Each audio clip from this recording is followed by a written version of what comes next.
हिंदुस्तान का आज वो समय है जिस समय धीरे धीरे करके सच्ची घटना पर आधारित फिल्में बन रही हैं। और अफसोस की बात यह है कि उन सच्ची घटना पर आधारित जो फिल्में बन रही हैं उनको बड़े बड़े लोग प्रमोट ही नहीं करते हैं, उनका रिव्यू तक नहीं देते हैं।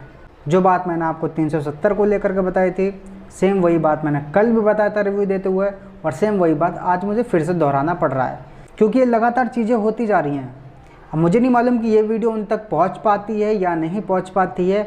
अगर पहुंच पाती है तो कितनी बार थूक के चाटेंगे मुझे समझ नहीं आता है, लेकिन इतना तो है कि जितनी बार इनके मुंह पे तमाचा मार लो, जितने बड़े बड़े यूट्यूबर हैं कि भैया ऐसे फिल्मों का रिव्यू करो ताकि ऐसे फिल्मों का और ज़्यादा प्रमोशन करा जाए। अरे तुम्हारे पूर्वजों पे कितना अत्याचार करा गया उसके बारे में बताना बस, लेकिन उन चीज़ों को इग्नोर कर देते हैं।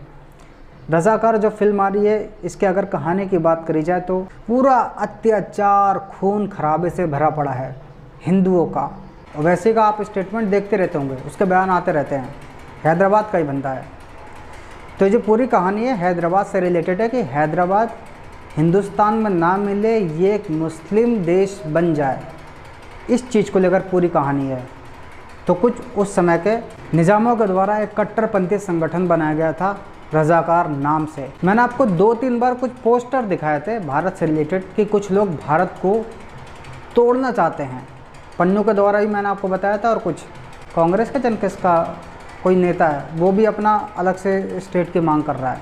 और ये चीज़ें आज से नहीं पहले से ही है। हैदराबाद इसका उदाहरण है। हमारा देश जब आज़ाद हुआ था नाम के लिए 47 में, तो उससे 396 दिन के बाद में हैदराबाद को आज़ाद किया था। जब तक वहाँ कत्लेआम होता रहा, पूरा खून खराबा, इतनी दर्दनाक घटना हुई थी हैदराबाद में। और कुछ बड़े बड़े यूट्यूबर इस पर रिस्पॉन्स ही नहीं दे रहे, सब इग्नोर कर रहे हैं। और अब मैं आपसे एक छोटा सा प्रश्न करना चाहूँगा कि जो रज़ाकार जैसा जो शब्द है, आप खुद बताइए, क्या जो फिल्म आ रही है इससे पहले कहीं और आपने सुना है?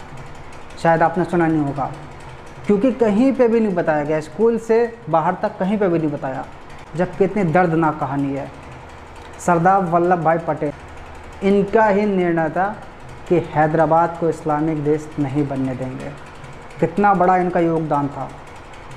ट्रेलर में आपको देखने को मिल जाएगा, जो इनकी एक लाइन आती है ना, उस लाइन में सब कुछ बोल दिया जाता है। उस लाइन में इनका जो चरित्र है वो दिख जाता है, उस लाइन में इनका जो दिल है क्या कहता है वो दिख जाता है कि मैं हैदराबाद को दूसरा कश्मीर नहीं बनने दूंगा।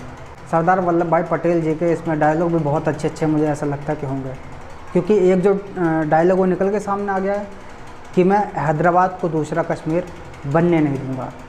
ट्रेलर में एक और डायलॉग निकल के सामने आया है कि हिंदू पैदा होते ही गुलाम बन गए। मतलब उनको एक गुलाम की तरह, एक मतलब जैसा होता ना कि तुम्हारा खुद का कुछ नहीं बचा है, हिंदू पैदा ही हुए इसलिए हो, तुम्हारा अब कुछ नहीं है, जो कुछ है अब तुम मेरे हो, मैं तुम्हारा मालिक हूँ, और अगर तुमने इस्लाम को कबूल कर लिया तो मालिक बन जाओ। मतलब इस्लाम बहुत बड़ी चीज़ है, इस्लाम कबूल करते ही आप राज करोगे, ऐसा लालच दिया था। एक डायलॉग ये आता जो कि बहुत ही ज़्यादा खतरनाक है कि हिंदुस्तान की धरती को काफिरों की जलती हुई बदबू से भर दो। मतलब ये लोग इतना पचा नहीं पाए कि हम जिन काफिरों पे इतना अत्याचार कर रहे थे, जिनको हम कीड़ा मकोड़ा समझ रहे थे, इनके अंदर इतनी हिम्मत कैसे आ गई कि हमसे लड़ रहे हैं। इस फिल्म में एक और डायलॉग है जो कि आज के समय कुछ जगह फिट बैठता है। डायलॉग है कि या तो मज़हब बदलना होगा या तो ये राज्य छोड़ना होगा। अगर मज़हब को कबूल कर लेंगे तो दोस्त बने रहेंगे, नहीं तो दुश्मन। इस भाई के साथ में यही हो रहा है। इकलौता परिवार है हिंदू का, बहुत ही गंदे तरीके से इसको परेशान किया गया है, और आज ये दर दर की ठोकरें खा रहा है इंसाफ मांगने के लिए। चारों तरफ से मुसलमान से घिरा हुआ है, केवल इसका अकेले का हिंदू का घर है। मतलब यहाँ पे बार बार इस पर प्रेशर बनाया जाता है कि भाई तो इस्लाम कबूल कर ले तो अच्छे से रहेगा। जब भी कोई त्यौहार मनाता ही है तो कुछ ना कुछ आपत्तिजनक सामान फेंक देते हैं। तो कमेंट सेक्शन आपके लिए खाली है, आप ज़रूर बताइएगा कि जो इतिहास आपसे छुपाया गया, जिस इतिहास के बारे में कभी भी आपने नहीं सुना, क्या इतिहास को जानना चाहते हैं? मतलब क्या इस फिल्म को देखने जा रहे हैं या नहीं?